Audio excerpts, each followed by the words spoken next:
Some movies become classics the moment they're released. Others miss their chance, disappear for years, and slowly build a devoted following among people who can't believe more audiences haven't discovered them. Rock and Rule belongs firmly in the second category. Released in 1983 by the Canadian animation studio Nelvana, Rock and Rule is one of the strangest and most fascinating animated films ever made.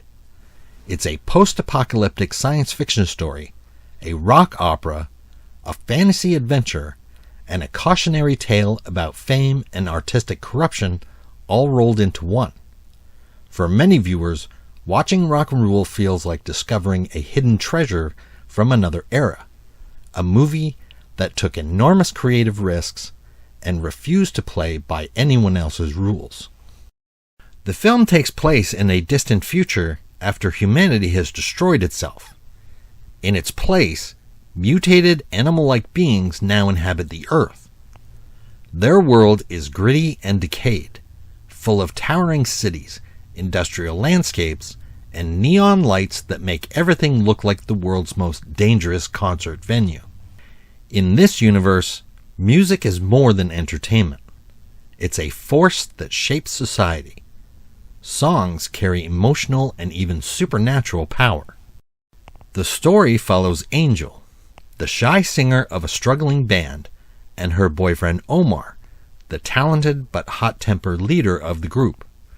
Their band also includes laid-back Stretch and enthusiastic Dizzy. They dream of making it big, but they're still playing in small clubs and trying to find their sound.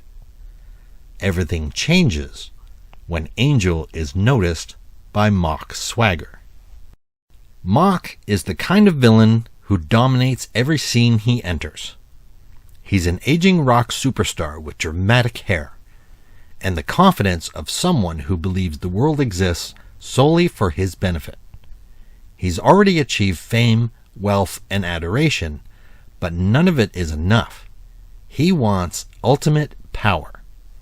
After learning that Angel possesses a unique voice capable of opening an interdimensional portal, Mok kidnaps her and plans to use her in a ritual to summon a demon from another world. If successful, he will gain power beyond anything he has ever known. It's a glorious, over-the-top concept, and the film commits to it completely. Mok works because he represents a very real idea. The artist who has lost sight of why he began creating in the first place. He might have loved music once, but now he uses it to feed his ego. He no longer wants to inspire people, he wants to control them. While Mok is the flashy center of the film, Angel and Omar provide its emotional core. Angel is quiet, kind, and deeply talented. Her voice is pure and powerful, and she uses it to create rather than dominate. She represents the idea that art is strongest when it comes from honesty and compassion. Omar, by contrast, is talented but immature. He loves Angel, but he's often jealous and stubborn. He wants to be the star and struggles to appreciate Angel's gifts. In many ways, Omar's journey is the real story of Rock and Rule. To save Angel, he must overcome his pride and learn that music is not about who gets the spotlight. It's about trust, partnership, and shared expression. That lesson gives the movie depth. Beneath the wild visuals and a giant demon, this is a story about growing up and learning to put love above ego. If Rock and Rule has a secret weapon, it's the soundtrack. The film features music from some of the most iconic artists of the era, including Debbie Harry of Blondie, Iggy Pop, Lou Reed, Cheap Trick, and Earth, Wind and Fire. This isn't a soundtrack where the songs are simply inserted between scenes. The music is woven directly into the story. Debbie Harry's vocals gives Angel an ethereal quality, making her feel both vulnerable and powerful. Iggy Pop brings a snarling intensity to Mok that perfectly matches the character's larger-than-life personality. Lou Reed adds his unmistakable cool, while Cheap Trick delivers explosive rock energy. The songs help define the characters and move the story forward. In a movie about the power of music, that authenticity matters. Even today, the soundtrack feels fresh and exciting. It captures the rebellious spirit of rock and gives the film a pulse that never fades.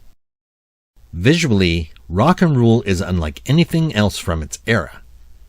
This was a time when most audiences associated animation with Disney fairy tales or Saturday morning cartoons.